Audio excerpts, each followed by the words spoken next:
Tá. Então, beleza, eu sou o Marcelo Zarski e a única vez que eu joguei RPG na minha vida, eu fui um monge bastardo. Eu lembro só disso, cara. E eu morri. Eu sou Anderson Rosa e a minha planilha de personagem é a vida. Nossa. E a gente tá com os convidados aqui. Se apresentem aí, galera. Eu sou o Vinícius e eu já usei RPG pra ensinar matemática já. Caraca, mano. Mas assim, ó, eu sou o Guto e o deus do caos adora rolar dados. Meu nome é Rodrigo e meus amigos próximos sabem que o GM rola os dados pra mim. Olá! Eu sou a Carol e... Ficou diferente. É isso aí.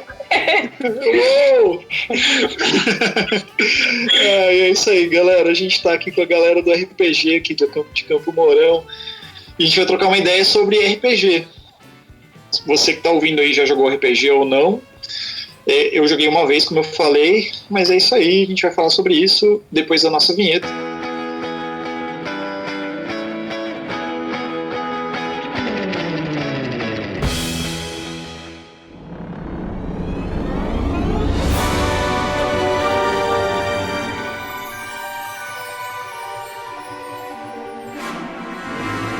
Galera, então é o seguinte, ó, como eu falei no início, cara, eu joguei RPG nesse sentido uma vez na minha vida. Tipo assim, eu falei mesmo, eu fui um monge mesmo no RPG lá, eu nem sei o que era.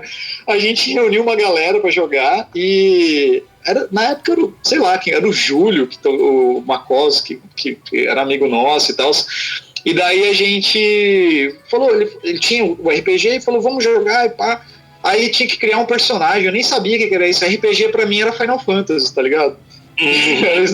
Aí eu joguei. Que é massa, né? Tipo, pô. Mas aí eu joguei e ele falou assim: você tem que criar um personagem. Daí ele falou: dentro dessas categorias aqui. Daí eu achei mais legal um monge. Aí eu falei: só que eu queria a palavra bastardo junto. Falei: sou um monge bastardo. Eu achei legal a palavra, não sei o que. Nada a ver, né? Mas enfim, daí eu dormi, cara. A gente jogou a noite inteira. Eu dormi. Me acordaram no final do jogo, falaram que eu tinha morrido, parará e tal. Foi a única vez que eu joguei RPG na minha vida. Foi, tipo, a experiência que eu tive, cara, assim, não foi, assim, das melhores, porque, assim, não sei se eu joguei errado ou se eu não estava muito aberto à experiência na época, assim. Depois eu até troquei ideia com o Vini, que vocês jogavam, se reuniam pra fazer e tal. Sim. Mas eu fiquei curioso de saber como é que é. Aí quando a gente falou de fazer, vamos gravar um podcast sobre RPG... Eu falei, tem a galera que joga aqui na cidade, que se reúne, que faz evento e tal. Agora não tá rolando muito, mas assim, sempre se reuniu, pelo menos ano passado, sempre o tempo todo, né? E como que é, Como que funciona para quem quer começar a jogar, que nem eu que sou verdão? Como que é aí? Tipo, conta aí pra gente, galera. Assim, eu não sei quem são seus ouvintes, né? Uhum. Mas, começando assim, acho que até o exemplo que você deu. Começando primeiro a falar o que é RPG, né? Uhum. Para falar o que é RPG, primeiro começar, o que não é RPG?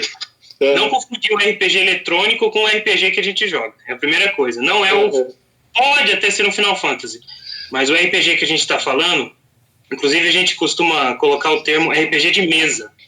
Sim. Para diferenciar já do RPG eletrônico. Então, não é a mesma coisa de o controle do PlayStation ou no PC, que tem esses de vários RPGs eletrônicos. Primeira coisa é diferenciar que não é esse tipo de RPG. Em inglês, eles chamam de Tabletop RPG, né? RPG, acho que é alguma coisa assim. Rodrigo sabe. Termos, né? Tá. Agora, se eu quiser simplesmente falar para você, explicar o que é RPG, só falando o que significa a sigla, tradução seria Role Playing Game, seria um jogo de interpretação de papéis. Só que mesmo assim, se eu te falar, tipo, tipo assim, eu não entendi o que é. Então, usando de exemplo, eu acho que isso aqui eu não vi em nenhum lugar, assim, tem gente, inclusive, que estuda RPG, Carol, eu também gosto de estudar RPG, questão para educação, mas eu diria que tem 3 pilares para você saber se é um RPG ou não. E aí eu quero que meus amigos aqui confirmem ou não. Há um pilar que seria a narrativa, é um jogo de narrativa. O segundo pilar seria as regras, porque mais que tenha a narrativa, existem regras para essa narrativa correr. E, geralmente, a sorte. Tá? Um grau de sorte e azar que existe dentro do jogo. Enfim, também não seria um jogo de tabuleiro, mas vamos tentar explicar.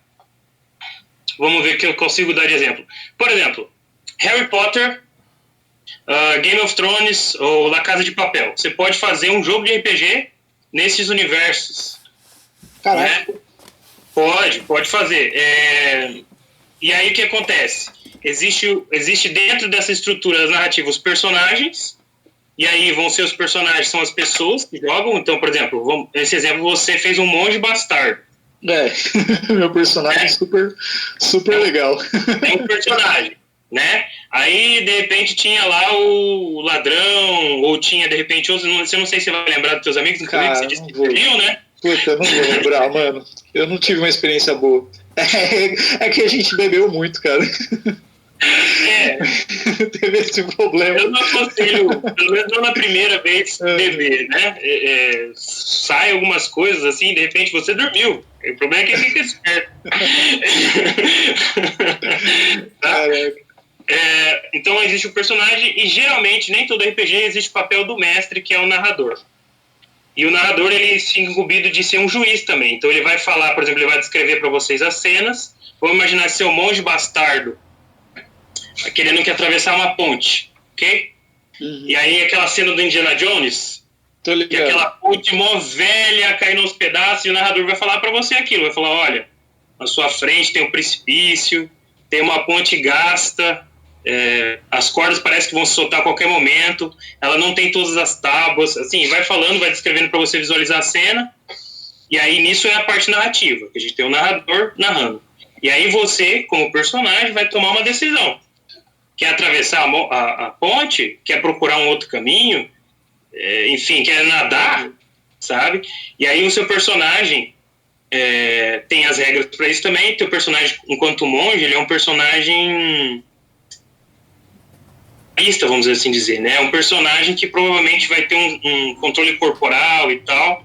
E aí no mesmo grupo que você está jogando, aí tem um cara que escolheu um cavaleiro de armadura. Esse cavaleiro de armadura não vai atravessar a ponte com a mesma facilidade que você vai atravessar. E aí, para a gente representar a sorte, você vai ter mais sorte de atravessar essa ponte do que seu amigo cavaleiro com armadura de 500 quilos. Eu entendi. Então, por exemplo, só abrindo um parênteses, que nem nesse sentido aí. Se eu tenho que imaginar isso, né? Vamos dizer assim, não tem nada me mostrando, não tem um tabuleiro, por exemplo, lá que tem um personagemzinho e tal, sabe, que está me mostrando isso. Isso tudo é pré-definido antes, então, por exemplo, todo esse background assim do personagem, tarará, e daí que nem você falou assim, um exemplo, né? Você vai atravessar essa ponte, parará. Tem regra daí para mim, por exemplo, Marcelo, o seu personagem X aí, ele não pode, para atravessar essa ponte, você vai ter que jogar um dado, sei lá, alguma coisa assim. Isso que eu não, tipo assim, como que seria isso? Por exemplo, assim, um exemplo bem simples, né, assim. Alguém quer falar? Eu falei bastante. Que quando RPG, geralmente, ele tem... Quando você joga, você não joga um RPG avulso, né? Vamos criar aqui uma história do nada e vamos jogar aqui do nada. Geralmente você segue uma temática. Por exemplo, essa do monge mesmo vai estar na temática da fantasia medieval, digamos assim. E aí tem alguns sistemas de RPG que versam dentro desse tema. O mais famoso de todos aí é o Dungeons and Dragons. E aí, nessa questão de regra, o que vai dizer é o livro. O livro vai ter toda a questão de regra nesse sentido, desde características de personagem, ações de combate, ações de movimentação, e aí o que vai dizer mesmo como que funciona, isso são as regras que vão estar dentro do livro de jogo do tema que a gente está jogando. É bem isso. dando aquele exemplo, no Harry Potter, por exemplo, se tiver um livro do Harry Potter, então você não teria um monge no mundo de Harry Potter, vamos assim colocar. Isso também está dentro do livro de RPG, que é essa temática que o Rodrigo falou. Então, por exemplo, o mundo do Harry Potter é muito diferente do mundo de 11 Homens e um Segredo ou da Casa de Papel, que não tem magia. Então, tudo isso você vai ver diferenciado, depende do livro que você estiver jogando. Você tem algum livro ao alcance para mostrar para ele? Eu estava procurando algum aqui. Eu só achei de mago. Vou pegar no meu quarto aqui pertinho. Tá. Eu queria só aproveitar enquanto tu vai buscar. Eu queria comentar uma coisa que eu acho muito legal no RPG. Eu não sou tão estudioso. Viu, Vini? Colegas. Vini, fala um pouquinho mais alto. Tá melhor? Um pouquinho melhor. Beleza. Vou tentar aqui. É que é o microfone do computador. Eu queria só comentar com os meus amigos aqui que eu não sou tão estudioso quanto os meus colegas, mas uma coisa que me encanta muito no RPG é que você não tem as regras e as barreiras tão limitadas como você vai ter num jogo de RPG virtual, né? Num computador, por exemplo. Voltando no exemplo da ponte, por exemplo. Se você quisesse atravessar aquela ponte correndo, isso vai te dar penalidades que o mestre vai impor, né? Tipo, provavelmente você vai ter mais chance de tropeçar e cair. Ou então você quer ser mais cuidadoso e devagar, você vai demorar mais tempo para fazer isso. Ou então, eu quero atravessar essa ponte me mostrando para um outro personagem que está em algum... eu quero atravessar essa ponte performando de tal jeito. E isso não seria tão possível num jogo de videogame, mas no RPG você tem todas essas... Você pode fazer o que você quiser, né, dentro da temática e dentro do sistema que lhe permitir. Por exemplo, sabe aquela parte do jogo eletrônico que você está querendo sair da cidade e tem uma barreira invisível? Uhum. Você não tem isso. Entendi. Eu trouxe 3 livros aqui para mostrar a capa, né? Esse aqui é o livro inicial do D&D, não sei se vai dar para ver aí, né? Da quinta edição. Que é o famoso... Todo mundo conhece Caverna do Dragão. Caverna do Dragão foi feito para divulgar o D&D, inclusive. Entendi. Esse aqui é o livro do D&D, né? Então, cavaleiro, mago, etc. E fantasia medieval. Uhum. Aqui eu tenho o lobisomem, o Apocalipse, que aí você joga com...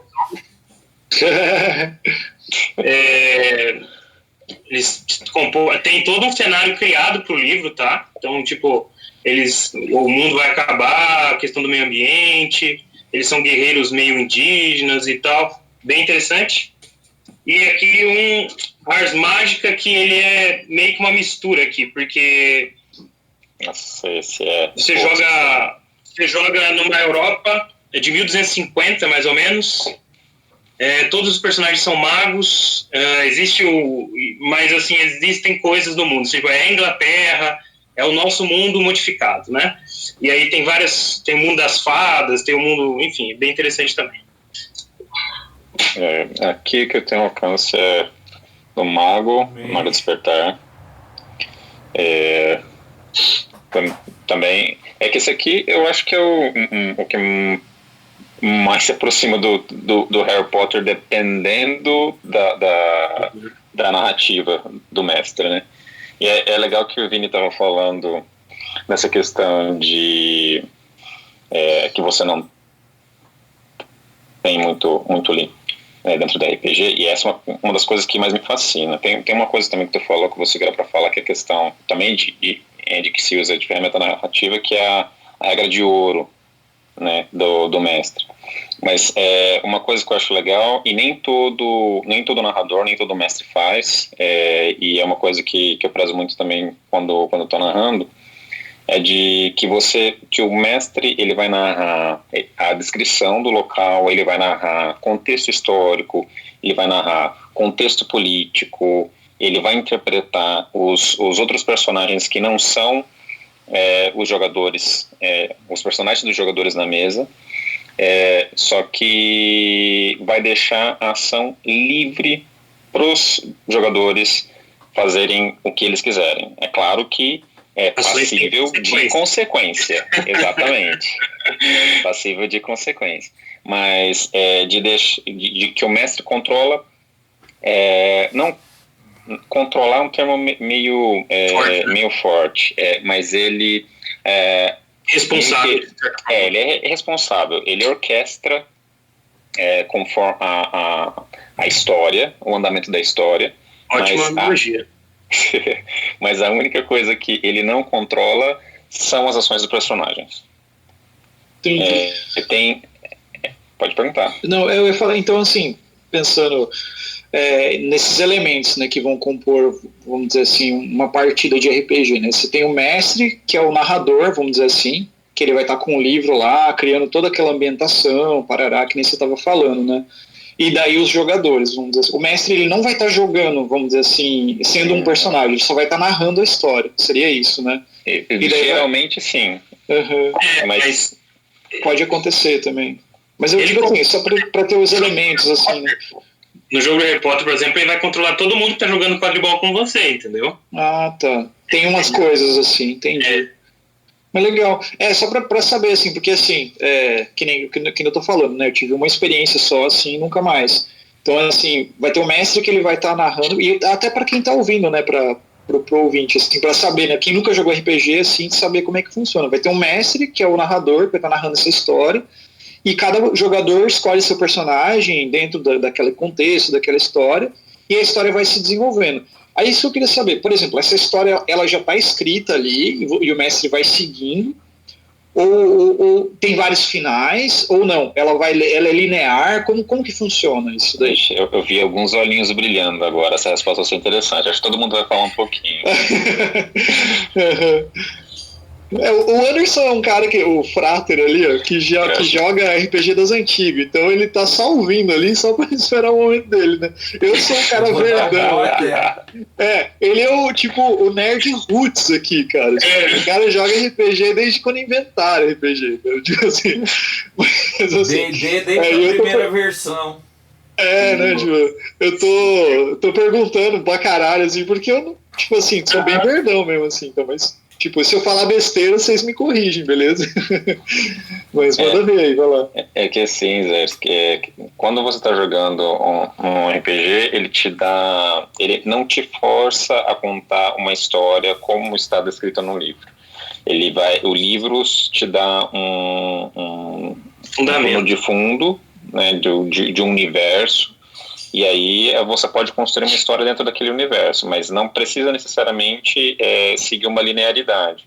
E o legal do RPG é uma coisa assim que eu acho mais incrível de tudo, é a questão dessa história compartilhada, porque a história não é do mestre, a história não é do livro do RPG, é uma história que está sendo criada ali no momento conjunta com as ações dos jogadores e as intervenções do mestre. Então, assim, é uma coisa maravilhosa, chega a ser até poético a coisa. No caso, essa questão, você perguntou se não tem... O RPG, pelo menos eu costumo mais mestrar do que jogar. E o papel do mestre, às vezes, se confunde com um diretor de cinema de um filme improvisado. Então, o que eu geralmente faço? Eu crio a cena e essa cena vai ter um conflito. Eu bolo, sei lá, uma solução ou duas soluções para aquele conflito e eu deixo o conflito rolar e vejo se os jogadores resolvem aquele conflito. Às vezes o cara acha uma solução que eu não tinha pensado e vamos deixar o jogo rolar, né? Essa questão da ponte, às vezes o cara tem alguma coisa lá que... Uma ideia mirabolante e ele atravessa a ponte, né, de outro jeito, ou faz outro jeito para atravessar, enfim. Eu, pelo menos, imagino, essa comparação para mim é meio que inevitável, a questão com o roteiro, então você deixa sempre a cena aberta e para ver o que vai acontecer. Por exemplo, eu sei quem que é o vilão e eu sei a tendência de comportamento do vilão, mas a carta tá meio ali, mas enfim, depende das coisas que acontecerem, né, as coisas podem mudar. É semi-aberto, vamos dizer assim.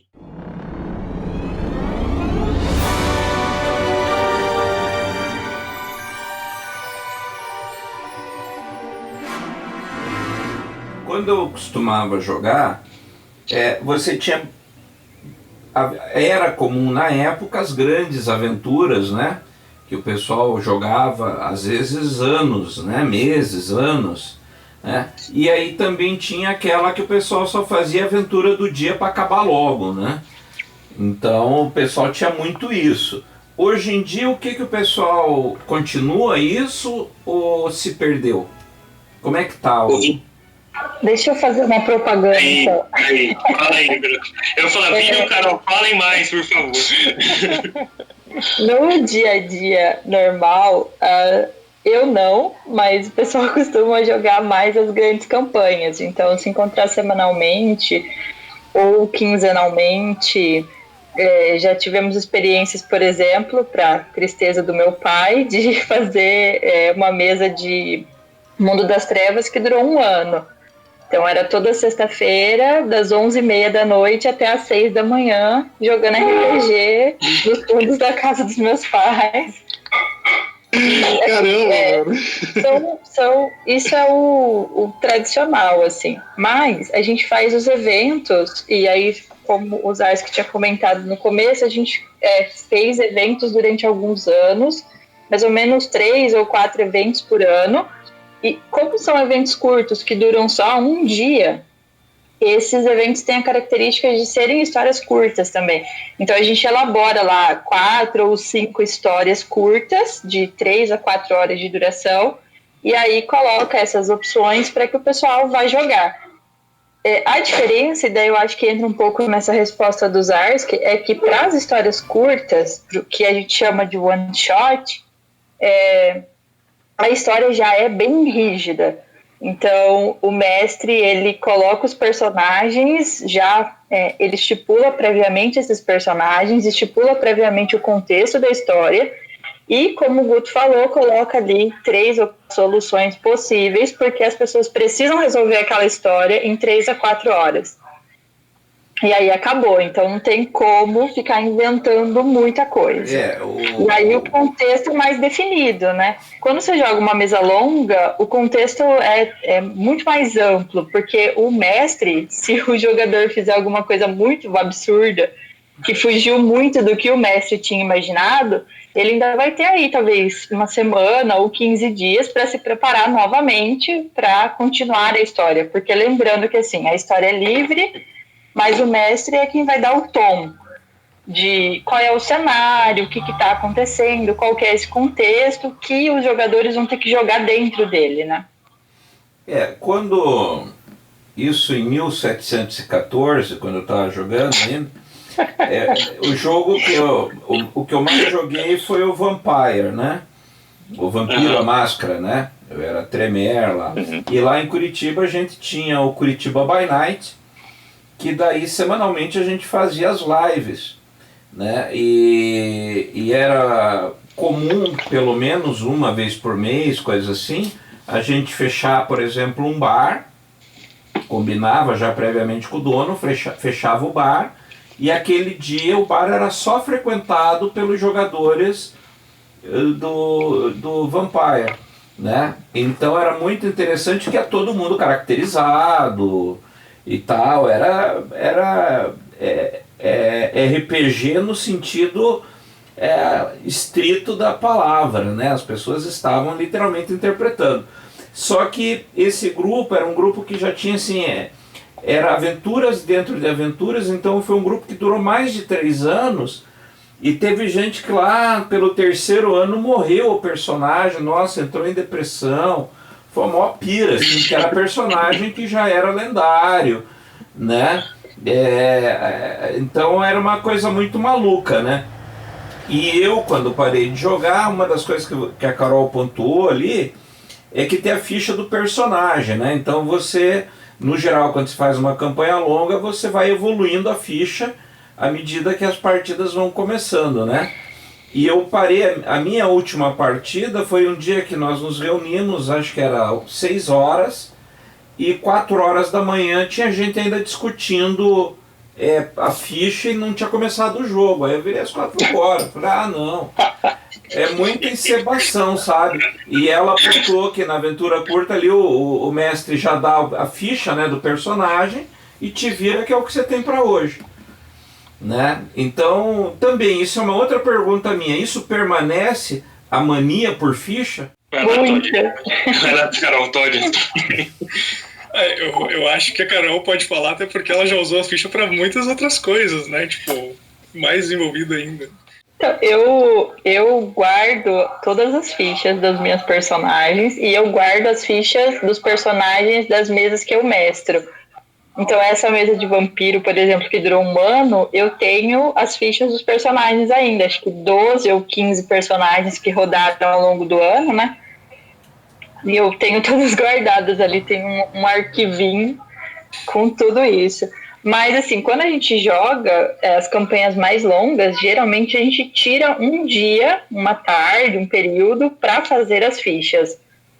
Porque, na minha opinião, é uma coisa que não dá para fazer em evento. Na minha opinião, é uma das partes mais gostosas, assim, de você elaborar o teu personagem. E aí foi uma coisa que depois... eu sou formada em psicologia, e aí eu percebi o quanto que as pessoas se projetam nas fichas que elas fazem.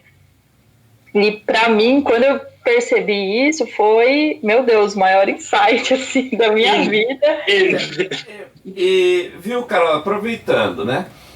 Até para pontuar o pessoal, eu vou falar um pouquinho por alto, mas assim... É curioso que esse hábito de guardar a ficha do personagem, os mestres guardarem as fichas de todos os personagens da aventura, também evita a trapaça, né? Que o cara chega com uma ficha numa partida, na outra ele subiu as habilidades, subiu magia, subiu tudo que tinha direito, né? Como é que funciona? Explica um pouquinho dessa parte de ficha para quem não entendeu. Eu ia perguntar exatamente isso daí, porque assim... Vocês estão falando ficha e tal. Na minha cabeça, né, que veio quando você vai jogar lá, sei lá, The Witcher ou sei lá, Dark Souls, você tem Dragon Age no PlayStation lá, você monta o teu personagemzinho, você escolhe se ele é elfo, se ele não sei o que, você escolhe é por aí. É esse caminho. Tá. Os atributos, eu imaginei exatamente isso daí, cara. Eu tô jogando Final Fantasy. É baseado no RPG, inclusive, isso aí. Eu tô jogando Final Fantasy. Eu tô jogando Final Fantasy XV no Play, e daí tem lá os atributos pra você pôr pro personagem. Melhora não sei o que. É isso, então. É isso que vem na minha cabeça. Tá, beleza. Desculpa, eu só queria fazer esse parênteses. Não, só contar que isso aí, na verdade, até a ficha é uma coisa bem legal que varia de sistema para sistema, né? Então, dependendo do universo que você está tratando, diferentes facetas do personagem são mais importantes ou menos para a história, né?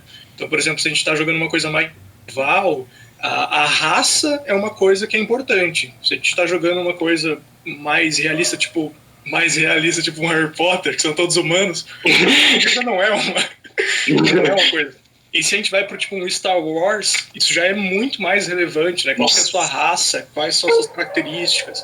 Então a ficha ela pode ser bem mais complexa ou menos complexa dependendo do sistema, né, que está se tratando e tal. E pontuando isso daí, eu vou fazer uma traduçãozinha que ainda está bastante técnico, vou fazer para o nosso ouvinte aqui. Tem isso, né? Você não vai ter, por exemplo, um monge, que é um cara ou um mago, né? Cujas habilidades têm que ser voltadas para magia, não tem sentido nele ser um cara hiper marombado. Não adianta ele ter... Até porque a própria ficha do personagem não vai comportar tudo isso de força. Ou estamina, né? Ou coisas assim. Ele vai ter pontuações menores, já o bárbaro, por exemplo, vai ter pontuações maiores de força, de estamina, que são importantes para o desenvolvimento do personagem, né? Então isso também que acho que é o que o Vini e a Carol estavam falando ali. Então você vai ter as habilidades que vão, para o mago é mais interessante desenvolver, por exemplo, inteligência, né? Para o ladrão, sei lá, o carisma, por exemplo, é mais importante do que qualquer outra coisa, para ele ter lábia, para chavecar a turma. Então a construção do personagem já começa a ser definida a partir do momento que você escolhe a classe que você está trabalhando ali, né? É isso, né? Não falei besteira. Não falou, então tá certo. Assim, seu personagem sempre vai ser limitado. Ele não vai ser bom em tudo. Então a escolha que você vai ter é ser bom em alguma coisa ou ser ruim em todas. Geralmente, então, no caso do D&D, ele usa o sistema de classes. Mas, por exemplo, o vampiro, você já é mais flexível. Você tem o clã, a linhagem sanguínea, mas você tem os atributos. Você tem que focar ou em ser personagem mental, um personagem social ou um personagem físico. E você nunca vai poder ser 100% em todos. Você não vai ser nunca um deus. Você sempre vai ser, até para criar conflito na narrativa. Tem que ter a dificuldade para a história seguir em frente. É por isso que as histórias são interessantes. Lembrando também que quando você vai começar a jogar um sistema, todos eles, nesses livros de regra, todos eles no final, eles têm um modelo de ficha para ser usado. O modelo de ficha vai variar de sistema para sistema e os livros de regras também vão estipular quantos pontos você pode gastar criando seu personagem. Então, isso varia, né, de sistema para sistema, mas vamos supor lá que você tem 25 pontos e você tem que dividir ele entre, às vezes, 10, 15 características.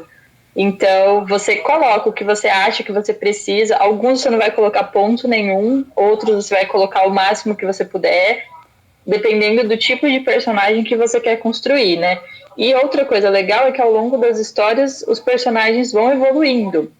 Então, dependendo do tipo de aventura daquele dia, eu consegui matar um dragão. Então, o mestre pode me dar um bônus, que seria, nossa, você ganhou mais 2 pontos.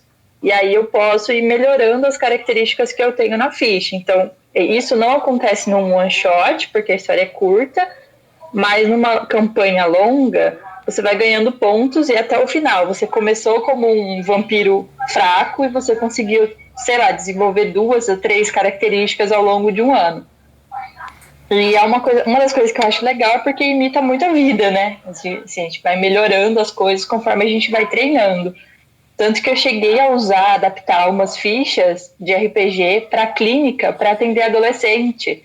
E aí, conforme eles faziam as coisas e eles iam melhorando, eles colocavam características novas nas fichas deles. E as fichas eram eles mesmos. Então, assim, foi uma coisa bem interessante de pensar, porque, para mim, o mais legal do RPG é isso, é essa projeção, essa capacidade de se imaginar numa outra situação, mas sem deixar de ser você mesmo. Deixa eu fazer eu tenho uma pergunta que é várias partes. Vou fazer uma vez só, depois vocês se matam para responder. Né? A primeira parte dela é assim...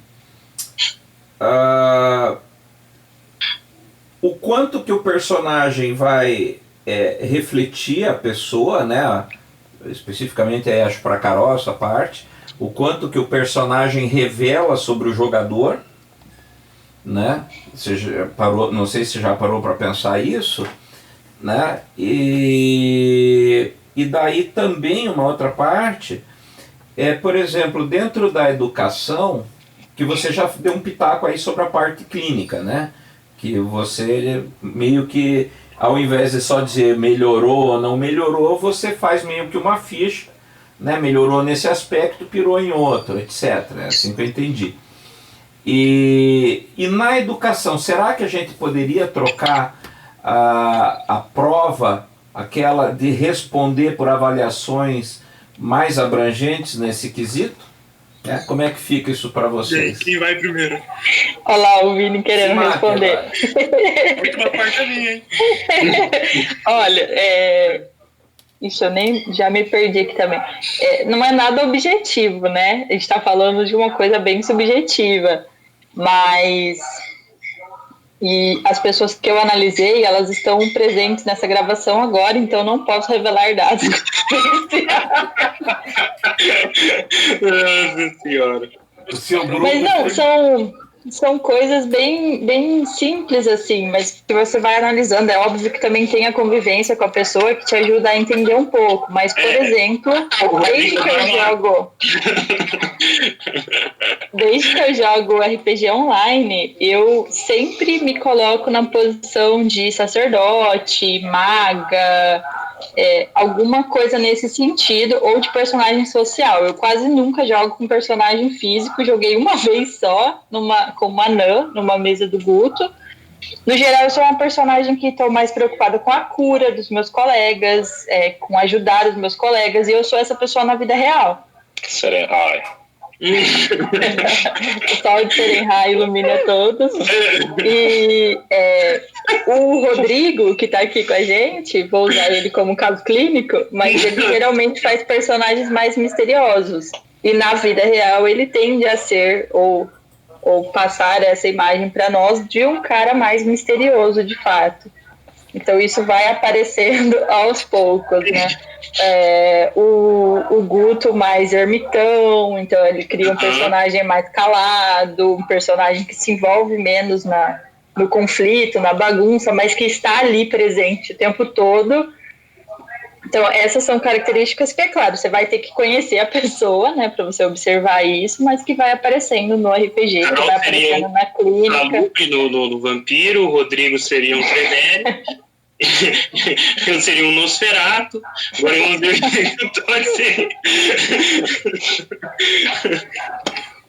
pode ser. Vocês estão falando aí, eu fiquei imaginando The Sims, cara.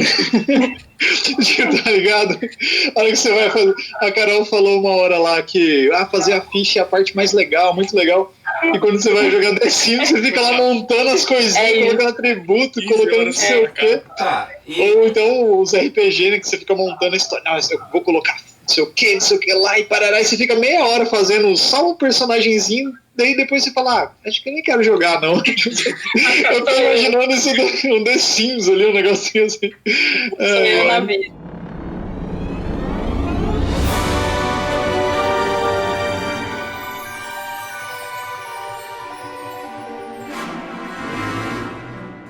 E vocês 4 já mestraram mesas aí diversas de aventuras, né? A pergunta que eu vou fazer, pensem bem na resposta, como mestres do jogo e donos daquela realidade naquele momento, vocês já sacanearam e mataram um personagem que estava enchendo o saco numa aventura? Eu pensei nisso.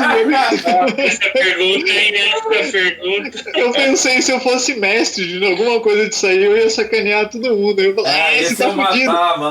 Tipo, o cara mata um dragão fodão lá, você fala, beleza, mas não vale nada esse dragão aí, era só um teste, tá? Tipo, você pau no cu, né? O dragão explodiu e levou você junto, pronto, morreu. Então, eu vou começar aqui, porque eu acho que esse aqui todo mundo vai lembrar. Acho que não sei se o Vinícius estava junto. Rodrigo tava, né, Rodrigo? Tava. Então, do lado ainda.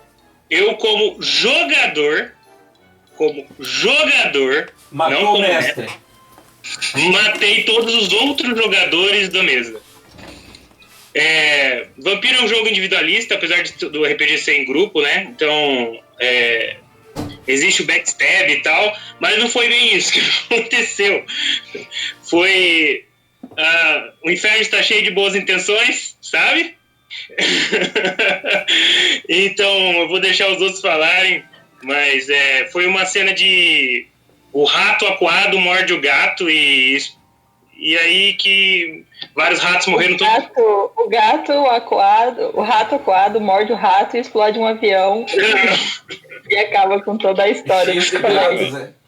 Um ano de mesa jogado fora porque o Guto ficou puto e... Não, mas... Caralho, você tava jogando fazia um ano, velho. Mas em defesa do Guto, que é o seguinte, vamos falar um pouquinho agora de estilo narrativo. Inclusive, depois, Guto, dá pra gente até compartilhar a experiência que a gente teve da narrativa conjunta também, só pra falar um pouquinho. Que eu e o Guto a gente narrou uma mesa juntos. Foi assim, uma ideia a princípio louca, né, que a gente não sabia se ia dar certo, mas assim, foi uma experiência fantástica pra mim, assim, foi... A mim também. Memorável, assim, foi magnífico. Mas eu, quando estou mestrando, eu tenho... A minha narrativa tem o caráter de levar o personagem para mais um drama psicológico. Então, o meu enfoque não é... Até pelos jogos que você mestra também, né? Então, é mais a questão... Preso pela história lá no final. Se a história tem tem uma linha, tem uma linearidade, vai seguir até cumprir esse objetivo e fim de jogo. Eu não levo os personagens para essa direção. A história vai sendo criada e assim e desenhada conforme as ações dos personagens, e eu aprofundo principalmente em questão de não vou dizer fraqueza, mas você falou das fraquezas. Isso, não é como se fosse explorar a fraqueza do personagem, mas eu gosto de explorar o potencial que o personagem tem para aprimorar alguma coisa em específico. Ele não é tão bom assim. Então, eu narrei poucas mesas, e tenho um sistema meu que é o favorito, um sistema do coração, que até respondendo a pergunta do colega ali se já matei alguém enquanto narrando, o jogo, esse sistema que eu gosto de narrar, que é o Geist, ele começa com a experiência de morte do personagem. Então o personagem tem uma experiência de morte logo no começo. Então o prelúdio da mesa é isso. Então não matei o personagem, mas a história demanda que o personagem tenha essa experiência. Então vai muito dessa questão de estilo narrativo. O que aconteceu no avião, por exemplo, defendendo o Guto agora, foi que o mestre em específico, ele é muito sádico. Muito sádico. O mestre está então, presente nessa conversa? Não está. Ele é muito sádico. E ele coloca situações em que subliminarmente, e muitas vezes até às claras, ele coloca personagens no jogo que apresentam uma ameaça gigantesca. Então, você não tem informação suficiente e aquele personagem é overpower. E aí você fica super acuado porque você fica sem ação, você não sabe o que vai fazer. Aí, numa dessas de... não sei se foi cansado dessas situações específicas, mas tinha um personagem desse dentro do avião e a gente não tinha nenhuma ação para fazer. A impressão que a gente tinha é que vamos morrer. Então, já que a gente vai morrer...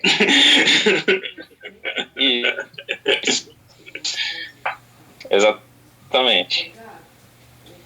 Foi por conta desse estilo narrativo desse mestre em específico. Não tiro mérito, porque ele é maravilhoso em questão de sistema e de narrativa também. Só essa questão de personalidade que às vezes deixavam as mesas assim muito difíceis, muito direcionadas, né? Eu conheço. Será? Eu acho que sim. Aproveitando o gancho, não sei se pode falar uma coisa, mas assim, acho que entra na pergunta do Anderson, que é o jogador problema. Já enfrentei várias vezes e é bem difícil. E uma coisa que é bem necessária quando for jogar RPG, acho que uma coisa que diminui isso é uma explicação da primeira sessão, entendeu? Sobre o que trata essa mesa, né? Tipo, o que não pode, o que pode ser narrado. Por exemplo, eu, Guto, depende da mesa, por exemplo, você vai narrar uma mesa de terror, vai ter órgãos, vai ter sei lá o que e tal. Coisas sexuais, eu me sinto desconfortável narrar os detalhes das coisas sexuais, por exemplo. Então, o que eu faço? Aconteceu isso. Eu não me sinto confortável. Esse tipo de conversa, para colocar esses pingos nos is, mas também para colocar o seguinte, o objetivo da mesa como um todo, porque isso está vinculado, entendeu? Um jogo de D&D, que nem eu acabei a gente falou de vampiro, o jogo de D&D é muito de grupo. Então, assim, você vai ter que abdicar de algumas opções suas para o prazer do grupo como um todo. E é bom que você já saiba disso. Por exemplo, que os desafios do D&D são montados para ser enfrentado em 4 ou 5 pessoas de uma vez, certo? Já no Vampiro, não existe muito bem isso, não. tem meio que um Game of Thrones ali e tal, o cara vai te dar um backstab ali e tchau, filho, né? Mas isso tem que ser deixado claro na primeira mesa. Fala assim, olha, nesse jogo pode haver traição entre os jogadores, para meio que preparar o cara para a experiência, para que todos se divirtam dentro da mesa. Mas eu já enfrentei jogadores problema e o cara acabou saindo da mesa, né? Tal. saiu de uma vez, saiu da mesa porque não ganhou um item, que não queria um item mágico e não ganhou. Por N motivos, assim, sabe? Então, tem aquele cara que mesmo no jogo em grupo, às vezes, ele quer ser o mais forte, daí se ele vê que ele tá perdendo o brilho, sabe, num jogo conjunto, isso pode, de repente, fazer com que ele se frustre. Então é bom que você, na primeira sessão, você já deixa as cartas na mesa. Entendi. Viu, só para a gente vocês estão falando bastante sobre várias experiências, eu tô achando bem legal porque estou imaginando um monte de coisa. Assim. Você falou de jogador problema, já imaginei umas paradas que pode rolar, assim, até trazendo para os RPG de game que eu jogo, assim. Tipo o Diablo, por exemplo, você tá jogando lá, você mata uns monstros, cai uns itens no chão, teu amigo, em vez de deixar os itens pra você, vai lá e pega tudo, sabe? É umas coisas assim. Eu fico imaginando umas coisas assim. Mas só pra falar, pontuar de uma outra forma, por exemplo, vocês falaram lá, tem o D&D, né, que é bem famoso, né? Que é Dungeons and Dragons, né? Isso, né? Isso. O Vampire, né? Que você falou, daí tem Mago, né? Que o Rodrigo mostrou. Assim, são RPGs, são bem famosos, assim, vamos dizer assim, bem... Não sei se a palavra seria clássicos, mas eu digo assim, tem outros tipos de RPG, por exemplo, com uma temática mais, que nem Cyberpunk, provavelmente deve ter. Eu assisti uma série esses dias na Amazon, que ela é baseada acho que tem um jogo de RPG, que é Tales from the Loop, Contos do Loop, uma coisa assim, que tem umas imagens e tal, depois fizeram uma série, tem um RPG disso daí, que é bem outra temática, assim, sabe? Então tem essas coisas. Vocês jogam esses RPGs também ou vocês gostam mais dessa pegada mais desses que vocês falaram? Como que é assim, sabe? Podem falar aí, galera, porque eu gosto. Chegou na praia do Guto. O Guto é o cara que ele gosta de qualquer sistema e se o sistema não foi inventado ainda, ele inventa o sistema. Então, mas no geral, principalmente nos eventos, a gente preza por o máximo de sistemas diferentes que a gente conseguir. Então, tem Fiasco, tem Violentina. Eu agora tenho jogado mais um que se chama Mulheres Machonas, que eu acho que é uma pegada mais feminista, assim, embora tenha alguns probleminhas de roteiro. Mas também são histórias curtas, e aí eu acho que, assim, tem muita coisa legal, coisa que a gente também nem faz, não tem nem noção, porque aqui no Brasil muita coisa não chega. Então, é claro que depois não vai ter imagens, mas não sei se vocês viram as edições que o Guto mostrou aí, todas em inglês, né? Então, assim, é bem difícil chegar tradução de tudo, quando chega é muito caro, quando chega as edições são muito limitadas. Para o pessoal mais novo, eu acho que a maioria nunca nem vai ver o que é um livro de RPG físico. Aqui no... Tem bastante... o Marcelo Del Débio, no Brasil, era uma referência de RPG, né? Como é que é hoje? Continua? Então, os livros dele são todos por tiragem limitada que você consegue por financiamento coletivo, né? Eu tenho um livro dele porque um amigo meu conseguiu entrar no financiamento e pegar uma edição.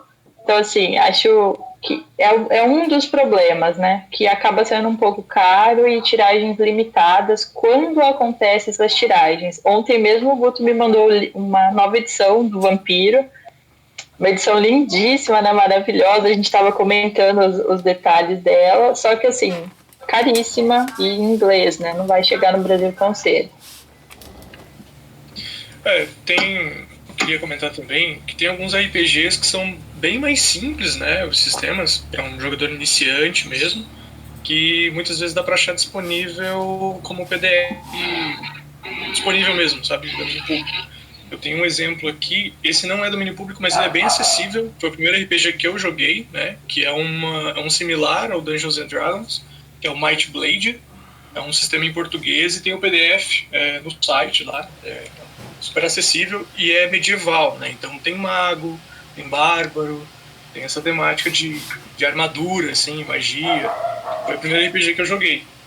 E tem várias opções, assim como a Carol disse, tem RPGs para todos os gostos, né?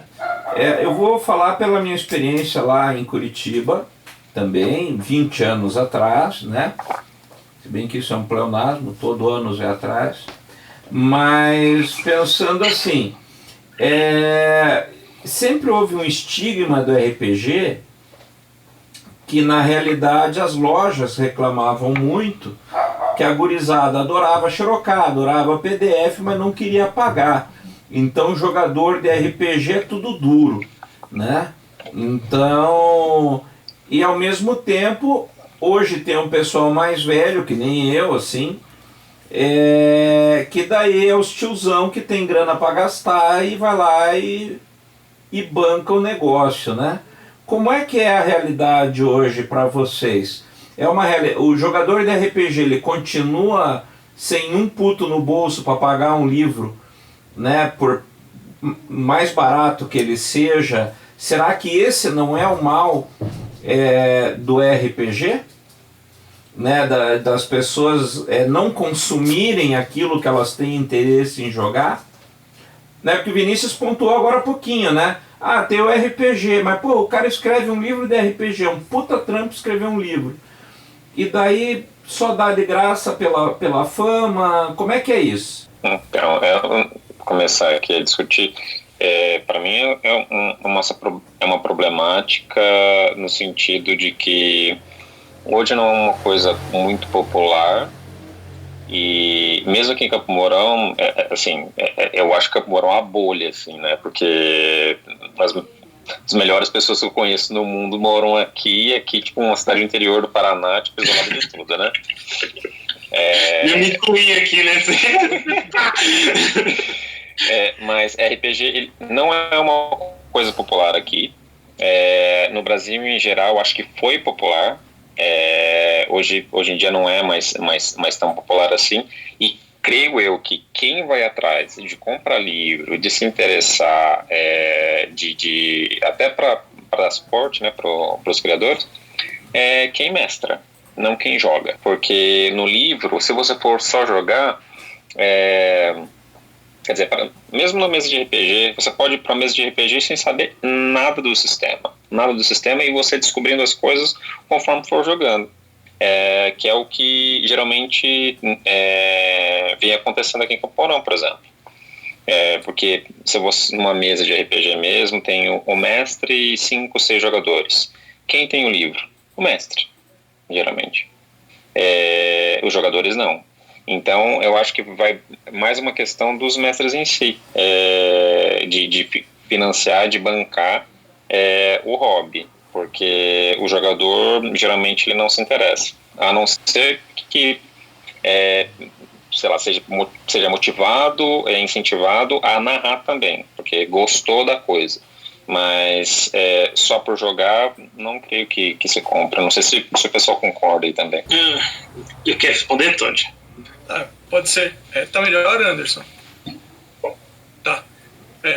Eu concordo com o Rodrigo nisso, porque na minha curta experiência como mestre, eu também foi meio até natural, assim. Eu fui atrás dos livros, eu comprei, e acho que eu até dividi alguns livros com um amigo que ia jogar a sessão, mas porque ele também tinha interesse em narrar a sessão, né? Então,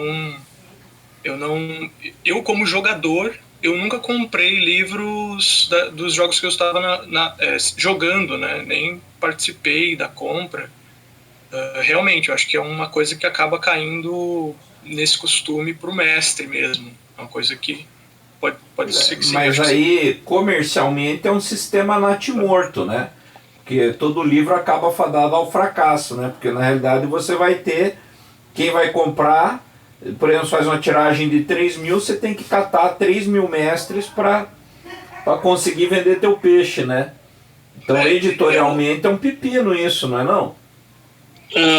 Acho que bom, eu acho que não é muito lucrativo mesmo, assim.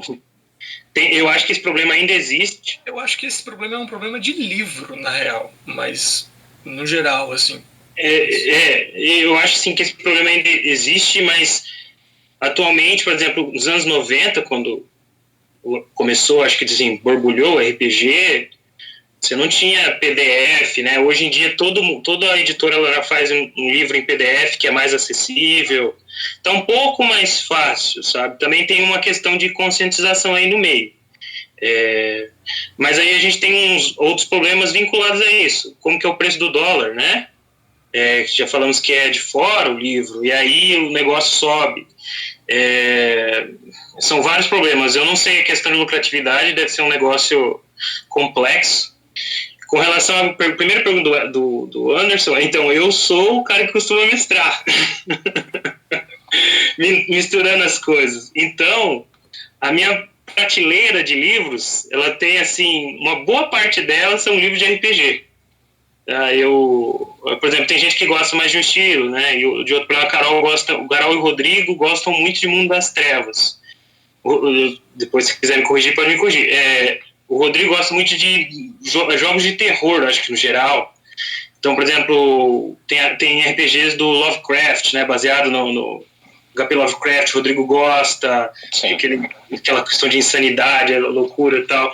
E eu sou o cara que eu gosto de RPG como um todo, e aí, tipo, eu não fico meio sossegado, entendeu? Então, tipo assim, eu já narrei D&D, já narrei Mundo das Trevas, esse Tales from the Loop eu já narrei, Fiasco eu vou atrás, descobri, fui lá e apresentei para os meus amigos. Inclusive, falando dos tipos de RPG, tem uns RPGs que eu falo para eles, esse não é o nome oficial, tá? Só para falar, que eu chamo de RPG de bar.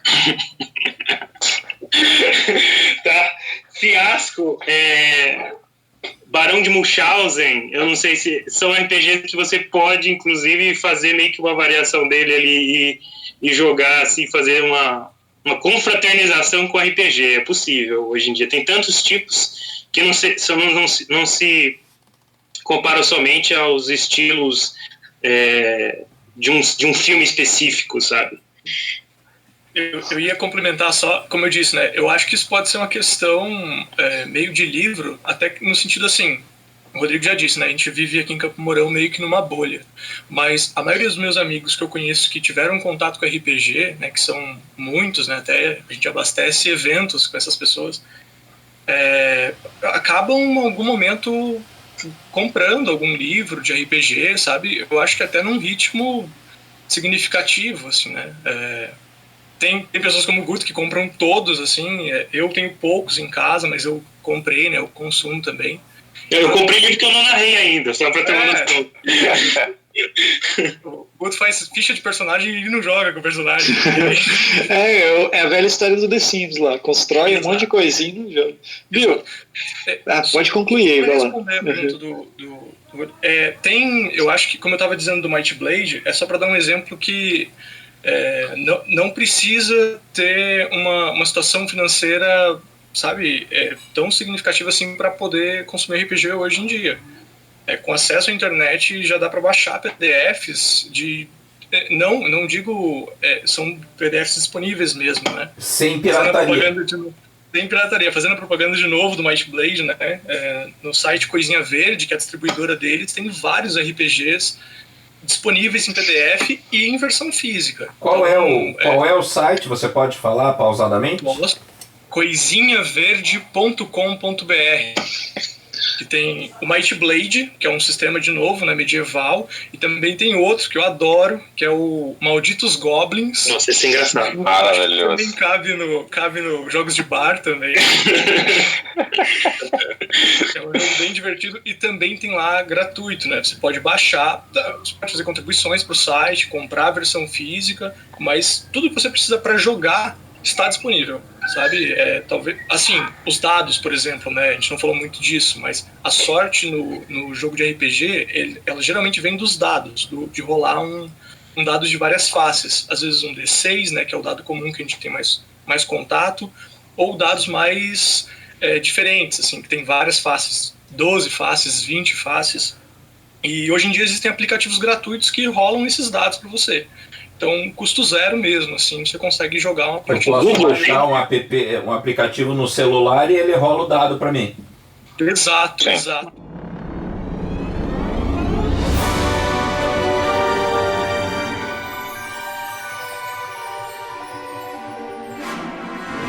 Levando em consideração o nosso momento, né, assim, a gente tá no ano 1, né, ano pós-pandemia, né, tipo assim, ano 1, né, até o final do ano vai ser o ano 1, né, tem gente que fala do novo normal e assim por diante. Como que é hoje, assim, tipo assim, pensando nessas condições, porque dá a entender que o RPG é um jogo de jogar, de reunir o pessoal, de estar junto, de estar ali, né? E hoje a gente não tem como fazer isso, né? Mas não sei até quando, não sei como é que vai ser também. Tem como jogar, por exemplo, através de uma teleconferência? Tem aplicativos de jogar RPG online já disponíveis, que tem um mestre, já um programa, alguma coisa assim? Como que é assim? O bom um desses que já vem com o mestre é jogar Diablo, jogar Final Fantasy. Sim, não. Eu digo assim, para jogar de galera, sabe? Fora o RPG eletrônico, Final Fantasy, Diablo, né? Que já tem lá, né? Mas assim, a gente quer jogar, tipo assim, que nem. Digamos que a gente tem essa galera aqui do podcast agora e, pô, vamos jogar RPG? Aí. Muito já na hora. É possível, por exemplo, rola isso por teleconferência, assim, dá para jogar também, assim? É isso que eu queria saber, assim. Dá. Tem inclusive tem uma revista de RPG, né? Agora que eu vou esquecer, é o pessoal que criou Tormenta, para quem não conhece, nos anos 90, eu mesmo conheci o RPG pelo Tormenta, né? E era na banca de jornal, que tinha lá a revistinha e virou um sistema. Dragão RPG? Dragão Brasil? Dragão Brasil. Isso, é Dragão Brasil. Esse pessoal aí criou o Tormenta e teve financiamento coletivo, acho que foi ano passado. Bateu recordes de arrecadação, mais de 1 milhão, acho, se não me engano, não lembro agora o valor, mas bateu recordes de um povo que estava em casa lá com saudosismo, acho que é esse valor aí, né? Existe vários jeitos de você jogar, e aí existe a revista Dragão Brasil, que até hoje existe, né? Foi retomada esses tempos, e tem uma reportagem, se não me engano, tá para baixar de graça. Eu não sei se eu vou achar o link aqui, mas enfim, tava, se não me engano, ou até esses dias estava para baixar de graça, e tinha os métodos para você jogar RPG online com seus amigos na quarentena. Eles tinham feito artigos sobre isso. Inclusive ensinava você a jogar por WhatsApp, né? O cara pode mandar um áudio, né? Enfim, existem aplicativos de dados e tal, mas existem aplicativos específicos para você jogar online, né? O mais famoso hoje eu acho que é o Roll20, que é um que eu uso. Existe também o Fantasy Grounds, que é bem famoso, só que ele funciona um pouquinho diferente. Mas sim, é possível, é possível jogar por videoconferência, sim. Roll20, o Roll20. É bem famoso. Você tem, inclusive, existe pacotes de pagamento desse aplicativo, existe o pacote grátis. Se você é jogador, você não vai provavelmente precisar de um pacote desse, e acho que eu pago mais ou menos R$20 por mês. Você pode dividir no seu grupo, é uma Netflix, sabe? Se você quiser se você precisar de mais dados, na verdade, de colocar mais coisa no jogo e tal, você pode trabalhar com imagem, compartilhar imagem, a pessoa vê o dado, você pode compartilhar áudio. Eu estou narrando a ponte, posso colocar o som ali do rio que está embaixo da ponte, eu posso fazer várias coisas, até melhorar a experiência. Inclusive é possível uma experiência, não sei se melhorar, mas diferenciar a experiência, uma experiência até diferente do que você faria no pessoal todos juntos, sabe? Tem sim. Não sei se o Rodrigo vai falar alguma coisa, Rodrigo? Não. É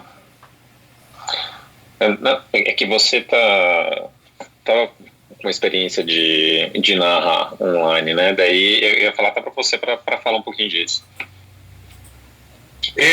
Falando nisso, o Anderson perguntou se eu não respondi. Sobre RPG Educação, eu não sou tão conhecedor, mas é uma área que me interessa. Meu TCC, quando fui me formar em Direito, o artigo que eu fiz foi sobre utilizar o roleplay para as aulas de Direito. E eu não digo que para todas as matérias, para todos os conteúdos, mas para o Direito, inclusive, defendi no meu artigo que combinava muito bem, por exemplo. Que a ideia não é a interpretação de personagens de uma cena, a gente já tem isso, sabe? O júri simulado, né? Você tem a acusação, a defesa, o réu, enfim. Você pode colocar, por exemplo, os alunos como deputados para fazer a votação de uma lei, só que cada deputado tem um interesse próprio, né? Ó, você é ruralista. Ah, não, você é de esquerda, tal, etc. Enfim, você pode fazer isso de jeito de, inclusive, incrementar a aula, mas a Carol tem mais bagagem para falar disso. Seria a constelação familiar um estilo de RPG? Na hora. Você falou do direito, constelação familiar. Tem uma área da psicologia que trabalha com isso, né? Eu não lembro o nome do... Moreno? É do Moreno, que é o psicodrama. Ele tá um pouco para a esposa do Anderson é psicóloga também. Minha esposa. Ela é especialidade nisso aí. Ah, legal. Então, é uma forma de RPG. E isso a gente vai adaptando, né? No momento eu estou trabalhando num livro, inclusive o Guto tem um dos capítulos nele, que fala justamente sobre aplicações do RPG em diferentes cenários. Então eu falei um pouquinho da clínica, mas durante o ano passado eu apliquei numa aula de inglês e também já apliquei numa aula sobre ética e relações de trabalho. Então, eu dividi a turma em 5 equipes, eu acho, e cada equipe ficou responsável por representar um setor da sociedade. Então, representavam o povo, né, trabalhador, os governantes, os donos da empresa, os donos do local onde a empresa seria instalada, e aí cada um teve que falar ali sobre os prós, os contras, colocar a sua opinião, e no final a gente votava se a indústria seria implementada naquele local ou não. Foi interessante porque os alunos se empenharam muito para estudar os papéis deles. Então, o que um governante faz, o que ele pode ou não pode mandar, é ele que escolhe se a indústria vai ser ou não vai implementada nessa cidade, o que os trabalhadores podem escolher, o que eles não podem. No final, eles perceberam que eles não podiam nada. Então, assim, essas coisas são processos interessantes que eu consegui aplicar em sala de aula. O Lucas Hadi, que é um menino aqui de Campo Mourão também, ele aplicou RPG nas aulas de geografia. Então, existia um grupo de acho que 5 alunos e eles tinham que fazer uma série de desafios para percorrer um caminho, um trajeto. E as coisas eram relacionadas com elementos da geografia. Então, por exemplo, eu tive a oportunidade de ser jogadora na mesa dele, numa oficina que ele fez lá na Unespar, e tinha um dos desafios que a resposta estava na posição da sua sombra, e estava relacionado com o movimento de rotação e translação da Terra. E ele fez esse RPG para ser jogado com crianças do 6º ano.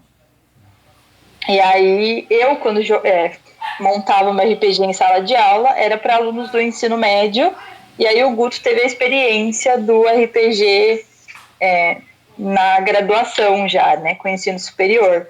Então, ele tem infinitas possibilidades. Já o Vinícius vai falar aí também que ele fez uma coisa legal com matemática. Então, a gente está adaptando. Na internet também tem um monte de experiência bacana, porque quando eu fui fazer a minha, eu me baseei numa pesquisa. Os pesquisadores fizeram uma simulação de implementar as bombas nucleares na época da guerra. E foi bem legal, assim, a sala ficou dividida entre imprensa, cientistas, governo, militares, e no final eles tentaram, e eles jogaram as bombas do mesmo jeito. Então, assim, você entra um pouco num dilema. Isso entra na questão do direito dos júris simulados. Será que naquela situação um outro júri teria chegado a uma resposta diferente? Como é que se comportaria? Então essas são coisas que eu acho que tem a ver com a educação e que dão um panorama bem legal assim, de como o RPG pode ser utilizado, né? Sem contar a possibilidade criativa, né? Que para mim é o mais legal. Isso eu acho que entra até um pouco na questão de é caro ser jogador de RPG. Eu acho super legal aquelas miniaturas que tem de personagens, mas não tenho condições financeiras de comprá-las. Então eu imprimo em papel sulfite, a Maria, minha enteada, pinta, a gente cola e é isso aí. Então, assim, existem várias formas de lidar com as coisas. Até para o material que eu elaborava para a sala de aula, era tudo impresso em casa, impressora padrão, preto e branco. Depois a gente vai se adaptando. Acho que isso aí também é parte de ser professor, né? Você não ter o material e ter que se virar. E como qualquer área da tua vida, você vai ter que estudar muito, vai ter que investir muito. Já vi aí amigos perdendo namoradas porque jogam muito RPG. E são escolhas, né? Você vai fazer se você quer investir ou não. Tem Fiasco, eu acho que eu paguei R$19,90 na época que eu comprei. Barão de Munchausen também foi mais ou menos esse valor. Então, varia muito, né, do que você quer. E tem livro, por exemplo, que você paga R$150, R$200. Uhum.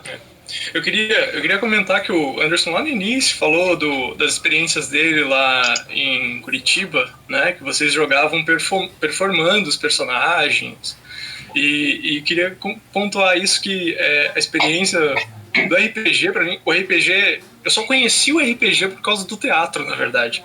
O Guto, o Rodrigo e mais alguns colegas nossos começaram aulas de teatro para melhorar a sua capacidade, sua habilidade, né, no RPG, assim.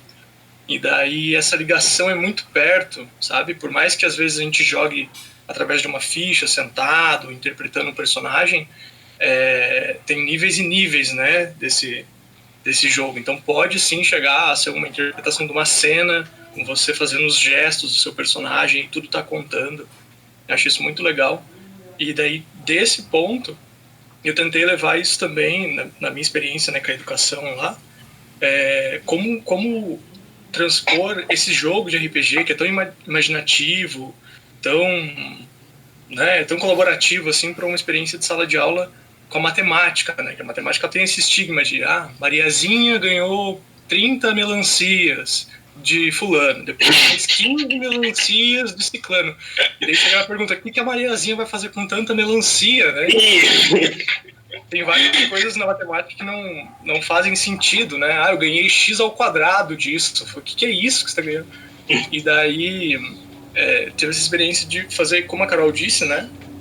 Juntar os alunos em equipes e eles andarem por uma vila, né? Com a liberdade que o RPG proporciona, conhecendo os personagens dessa vila, né, que eu criei previamente e tal, e cada personagem apresentava um problema do dia a dia, né, o mais possível, assim, um problema com troco, um problema com muita matemática financeira e tal, para os alunos conhecerem, e não só a parte matemática disso, né, de ter que resolver o problema dos outros, a fim de ganhar recompensas como jogo, né, mas também conhecer o contexto social, às vezes, como isso pode ser interdisciplinar, sabe? Às vezes juntar isso com uma aula de história. Vamos falar de uma vila específica de tal século que estava acontecendo tal situação. Por exemplo, a gripe espanhola. Às vezes a gente vai jogar numa vila da gripe espanhola, que estava acontecendo a gripe espanhola, sabe?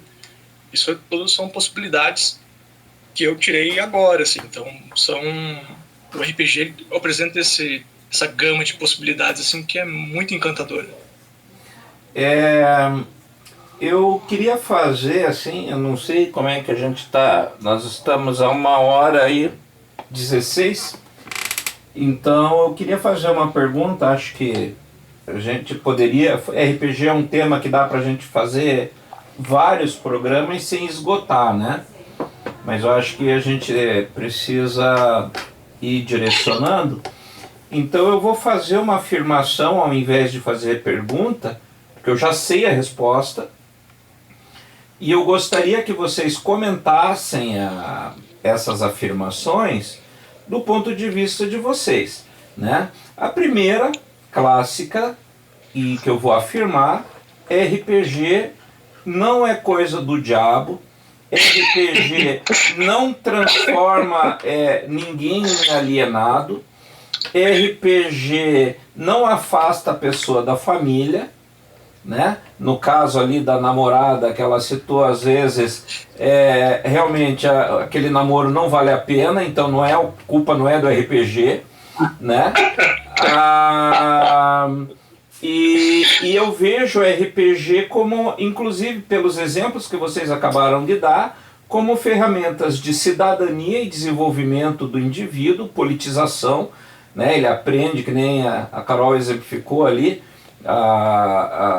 você criou lá um ambiente o que o governante podia ou não fazer, os trabalhadores, etc., como que era a relação deles. Então ele é um exercício de cidadania e politização nesse sentido, né? E assim, ele pode ser utilizado como uma ferramenta educacional, também como a Carol já pontuou, quando um professor não tem outros recursos, né? Então às vezes você não tem multimídia, você não tem livros caros, você não tem acesso a um monte de coisas, mas você tem acesso à sua imaginação. E mais uma coisa, eu acho que o RPG, ponto de vista meu, estou afirmando, ele estimula a leitura e acaba estimulando inclusive o aprendizado de novas línguas, né? Haja vista que você tem livros aí que só tem em inglês ou em alemão, sei lá o quê, e que você precisa aprender aquela língua para dominar o método que você quer jogar, né? Como é que vocês veem todas essas afirmações? O que dá para vocês acrescentarem aí? Eu concordo com todas. Já vou começar por aí. Eu, de fato, acho que quando a gente jogava RPG, eu já falei dessa mesa que rolava lá nos fundos da casa dos meus pais. Meu pai é pastor. E a gente jogava uma mesa de Vampira Máscara, né? Então, vampiros, seres do demônio, ritual satânico, sangue, essas coisas. E até onde a gente sabe, a Carol nunca matou ninguém. Isso. Mas, assim, era interessante porque durante praticamente um ano a gente conseguiu reunir um bando de jovens nos fundos da minha casa para comer, às vezes, sanduíche, tomar tererê. Então, assim, nessas mesas, por terem um caráter mais sério, assim, a gente gosta de jogar sem bebida alcoólica. Então, era a alegria dos meus pais. Eu estava em casa, no ambiente seguro, eles sabiam o que eu estava fazendo, sabiam com quem eu estava. E se você vê, assim, pelo menos a minha roda de amigos, assim, a galera tudo faz faculdade, mestrado, fala outra língua, vai para fora do país. Então, assim, é gente que está evoluindo, está crescendo, e o RPG está aí, está me ajudando a publicar livro. Eu vou publicar um livro sobre isso, não é bagunça esse negócio. E tem muito... Eu acho que além de todos esses benefícios, a gente tem uma rede, assim, de amizade que você acaba fazendo e que você vai levar para a vida, assim.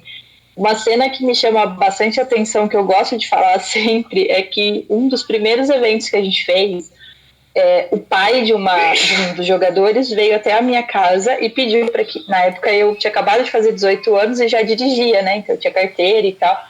E aí o menino tinha, acho que 14 anos. E o pai dele me pediu: você fica responsável por levar e buscar o meu filho do evento. E num outro evento, a mãe apareceu nesse evento, porque o filho acho que tinha 13 anos, e ela queria saber o que estava acontecendo, por ser criança, e porque a gente está falando de RPG, né? Uma série de misticismo ali em volta. E aí quando ela chegou e ela viu um bando de nerd, assim, né? Sentado, jogando, comendo cachorro quente. Ela ficou super tranquila e foi embora, e o menino aparece em todos os eventos, e ela fica de uma tranquilidade, porque ela sabe que durante, 12 horas o menino vai estar em segurança, sabe?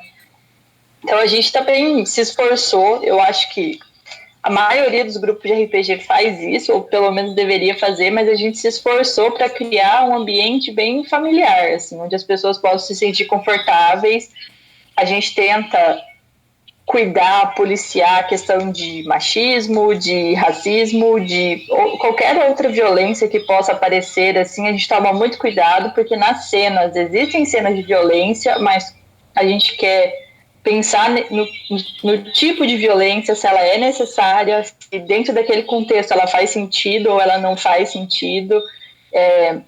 Eu já joguei em mesa que o mestre colocava estupro em quase todas as situações. Então, desnecessário, ridículo, não tem necessidade, né? E agora a gente tem um cuidado, assim, de ver quem está mestrando, como está mestrando, o que está acontecendo, justamente para acabar um pouco com esse mito de que RPG é coisa do diabo e que as pessoas vão fazer rituais satânicos no cemitério, né? Não é isso, a gente se reúne para comer cachorro quente e tomar café.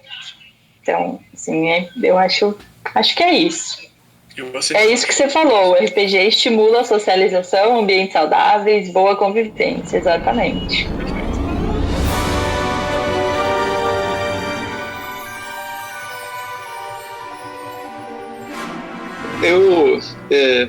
A gente está caminhando para o final, né? Então, só para ir falando aí, eu já fiquei com vontade de jogar RPG. Sempre, já curti, já. Não, legal, achei super bacana, que nem eu falei, eu tenho muito pouco conhecimento disso, né? E uma das coisas que me levou a chamar vocês, até convidar vocês para a gente estar gravando, trocar ideia, é a minha curiosidade de saber como é que é, né? Assim, por jogar RPG, tipo, virtual, né? Vamos dizer assim. E por causa daquela série lá, o Tales from the Loop, eu fui ler sobre a série, que eu gostei muito, e é baseado no RPG, e falei, pô, que legal essa temática. Então, e o Vini já tinha falado que vocês jogavam e tarará, então eu já fiquei curioso, né, a respeito disso. Achei legal, como o Anderson falou, é um assunto bem amplo, né, acho que a gente pode marcar outras oportunidades para estar conversando sobre de RPG, mas de outras formas, assim, também, de especificamente assuntos, né, que vocês quiserem jogar também. Na roda, vamos dizer assim. Não dá pra gente jogar para esse pessoal. Eu ia falar, dá pra gente marcar de jogar um RPG, já pensou? Ficar legal pra caramba. Fazer um podcast da mesa. Fazer um podcast da mesa, pô, legal pra caramba, né? Aí é cópia do Jovem Nerd total, né mesmo? Mais ou menos. Mais ou menos, né? Viu? Mas eles deixam cinematográfico e tiram bastante das coisas, mas dá pra... mas assim... Oi... Pode falar. Tem uma coisa também, na realidade eu queria falar isso no começo, que eu acho que é importante para quem vai ouvir, porque a gente está falando que livro em inglês, que tem que se reunir semana a semana, passa horas na mesa e tal. Ele pegou e falou assim, que teve experiência de ir para o teatro também, em questão de melhorar a performance e de interpretação, não sei o quê. Mas qual que é o requisito para ser um jogador de RPG? O que precisa para ser um jogador de RPG? Eu trombei com isso, não sei se foi alguém que falou, ou foi numa conversa que eu estava tendo com alguém que estava jogando, que eu peguei e falei assim,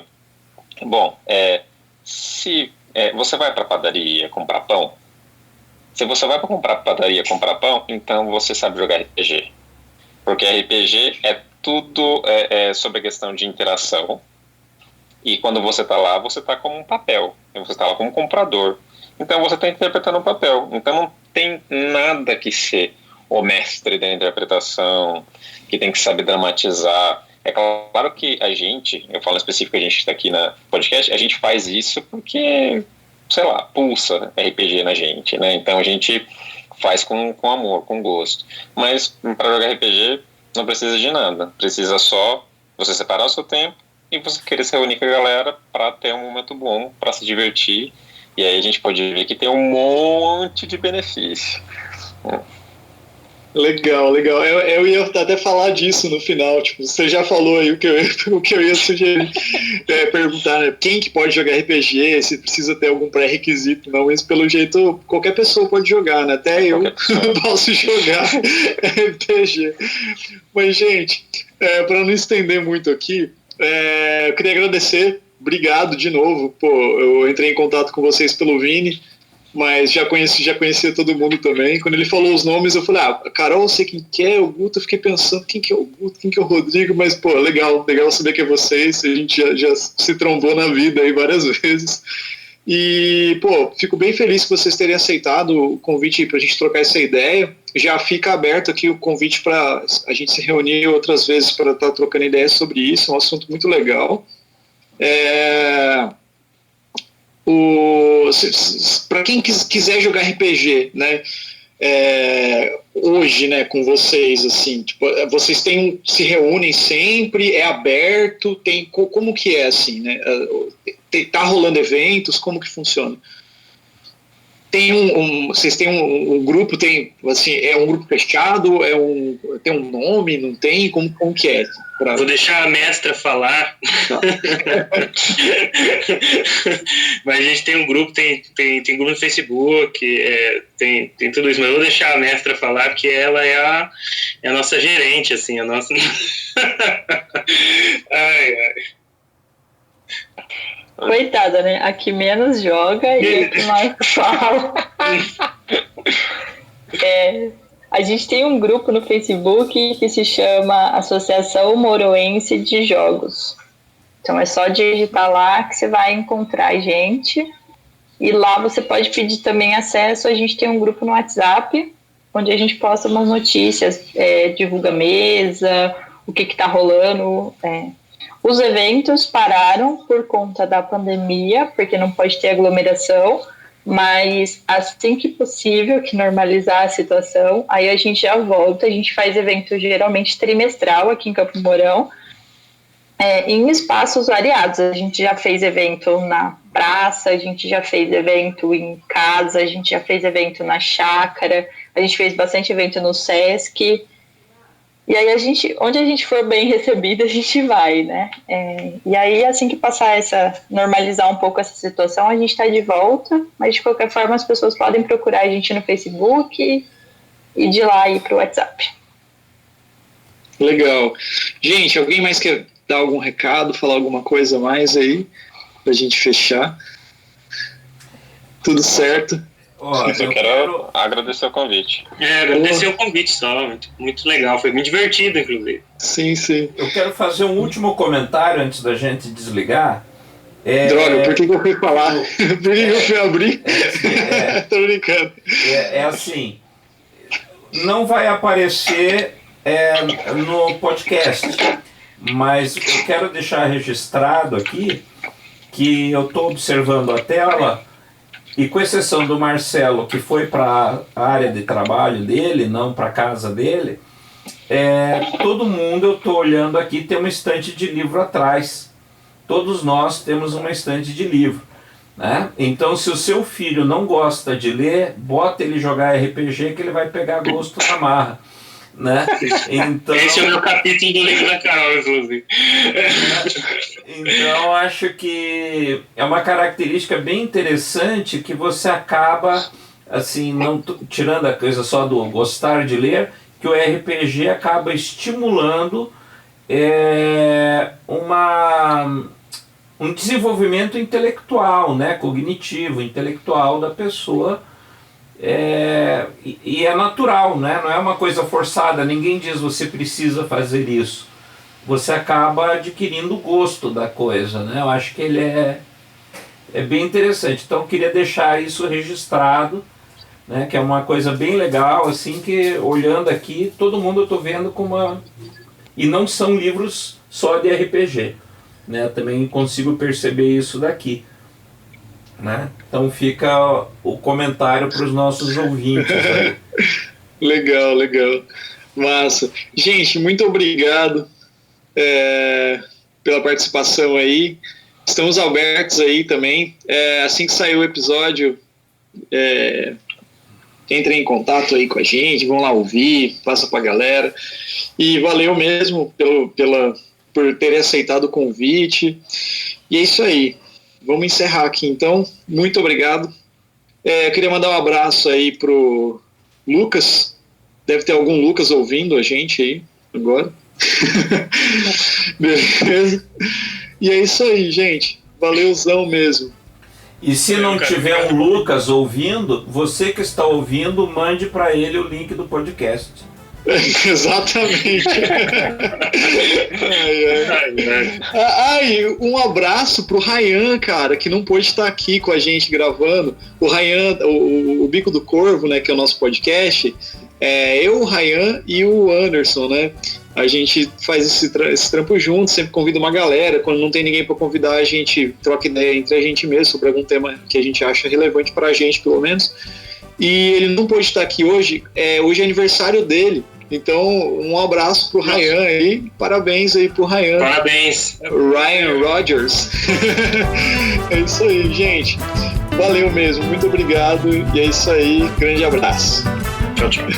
Valeu.